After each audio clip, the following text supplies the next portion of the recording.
Over 300 years, the Song Dynasty produced an extraordinary gallery of memorable figures. There were generals who gave their lives defending the empire before its darkest hour, literary giants whose words endure a millennium later, and scholars who devoted entire lifetimes to recording the lessons of history. But one man left behind something different. He had no glorious death on a battlefield, no poems passed down through the ages. What he left was a set of policies, a bitter debate, and a question that still has no answer. His diagnosis of the empire's problems was almost entirely correct, but his prescription may have accelerated its decline. His name was Wang Anshi. Wang Anshi was born into an ordinary family of minor officials with no distinguished lineage. His path to power ran through the imperial examination, the Song Dynasty's most important institutional legacy. He earned a reputation for brilliant writing and sharp insight at a young age, passed the highest examinations early, and entered government service. But what truly shaped his thinking was not the examination hall. It was his years as a local official. Serving in the provinces, he did not see the Song of bustling tea houses and thriving night markets. He saw the other Song towns where farmers lined up for predatory loans after a bad harvest, villages emptied out after local elites swallowed the surrounding farmland piece by piece, and county offices buried in tax collection documents that never added up. The cracks behind the prosperity were clearer to him than to most officials in the capital. He was not the only one who noticed. Many officials knew the empire had deep problems, but most chose the same response: maintain the status quo, make cautious repairs, and avoid trouble. Wang Anshi refused to do that. In his view, the Song's problems were not local. They were structural. The empire looked prosperous, but it was like a building with a weakening frame. One hard push from the outside and the whole structure could collapse. If the frame was the problem, patching the roof would not help. The frame itself had to be rebuilt.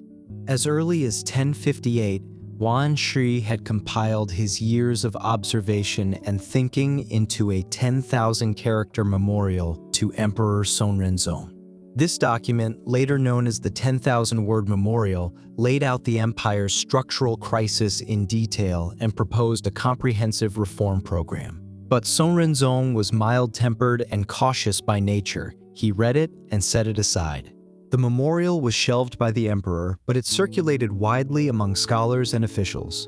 Wang Anshi became the most prominent voice for reform in the empire, but all he could do was wait. 11 years later, his moment arrived. In 1067, Song took the throne at just 19 years old. The young emperor inherited an empire that was prosperous on the surface, but rotting underneath.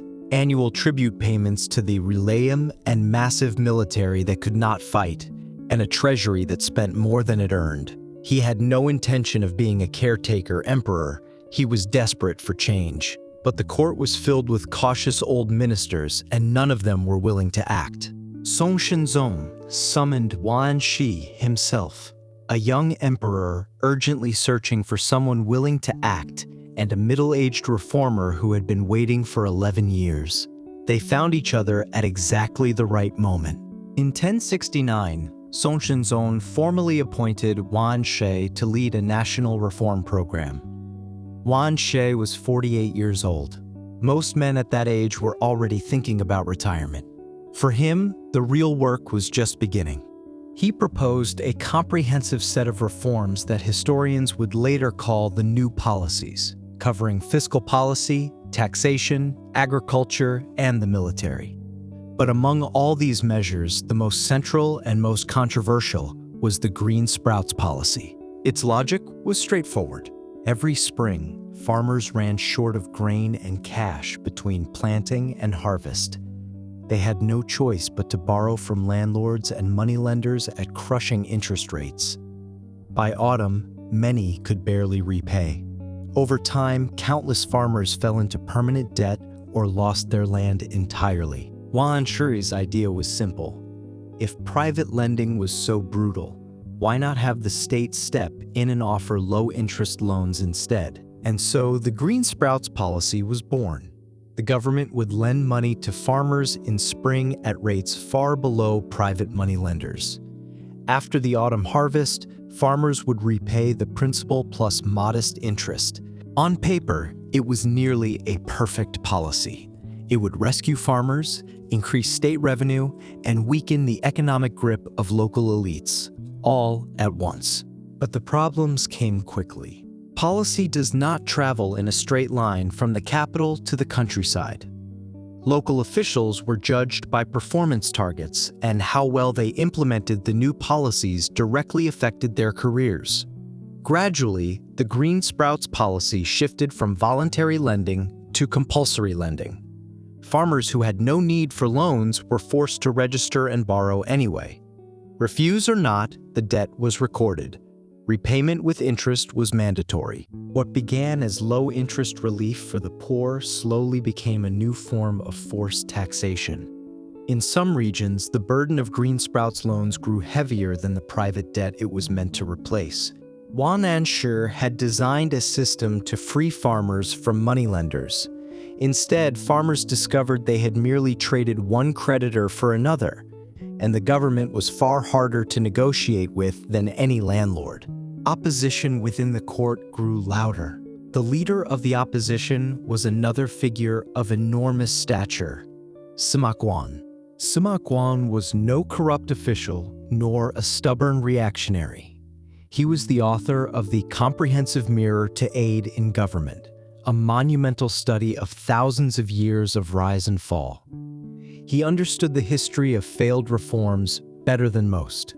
In his view, national stability came from slow, cautious adjustment, not radical institutional experiments. Reform was not wrong in principle. It was wrong in this way. He once said, "Those who claim to be skilled at managing finances are merely finding every possible way to squeeze money from the people." Wang Anshi's response was equally direct. Enrich the state without adding burden to the people. These two sentences captured the entire debate. Both men were thinking of the nation, but they saw two entirely different futures. One believed the structure had to be changed to save the country. The other believed preserving order was the only foundation.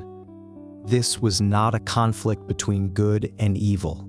It was a collision between two philosophies of governance, the kind of collision that appears in virtually every era of reform in every nation. The court split into two factions, the new party supporting reform and the old party opposing it. Former friends turned against each other over political lines.